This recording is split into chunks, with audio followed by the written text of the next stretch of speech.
Madam Chairman, Glenn Gromann, Chairman of the Downtown Boca Raton Advisory Committee, here to report on the meeting which took place on June 20th, 2012. We had a relatively short agenda. The first presentation that was made at the meeting was made by Ms. Bonnie Kay.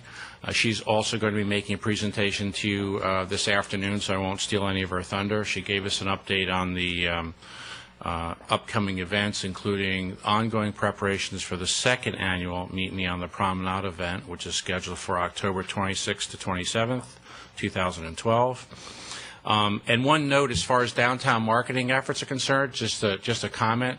I was at Meisner Park on Saturday in what ostensibly was a tropical storm, and I have to say, for an off-season on a Saturday night, the place was jumping.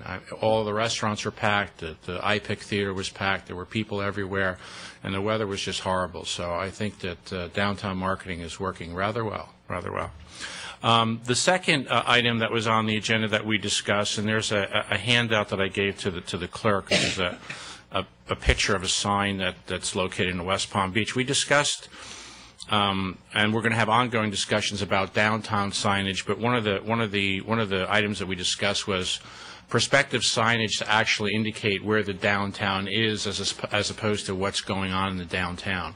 And that sign is actually on a cross street, believe it or not, to Belvedere, which is sort of off the beaten path, but it actually directs people to the downtown area in West Palm Beach. And we had an interesting discussion about that because, you know, just driving up and down Route 95, you know, it says Boca Raton next 3 exits or Fort Lauderdale next 5 exits. I mean, you could get off at Commercial Boulevard or Yamato Road and sort of never find downtown. So I think that it would really be important if we had some interior signage that could direct people actually to downtown, and most particularly as relates to when we're in season and there are tourists which tend to be driving up and down and everywhere.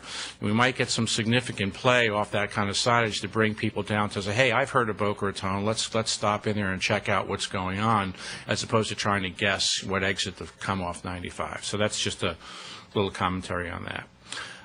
Thereafter, there was a staff update by Ms. Ruby Childers. The next Friday Night Live event is scheduled for July 6th.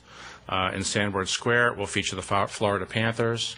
Several members of the Downtown Advisory Committee, including myself, Mr. Walkman, Ms. O'Rourke, Ms. Novick, and Ms. Cohen, are going to be volunteers for the city booth, and that should be a pretty well-attended event. And that concludes my presentation. Any questions?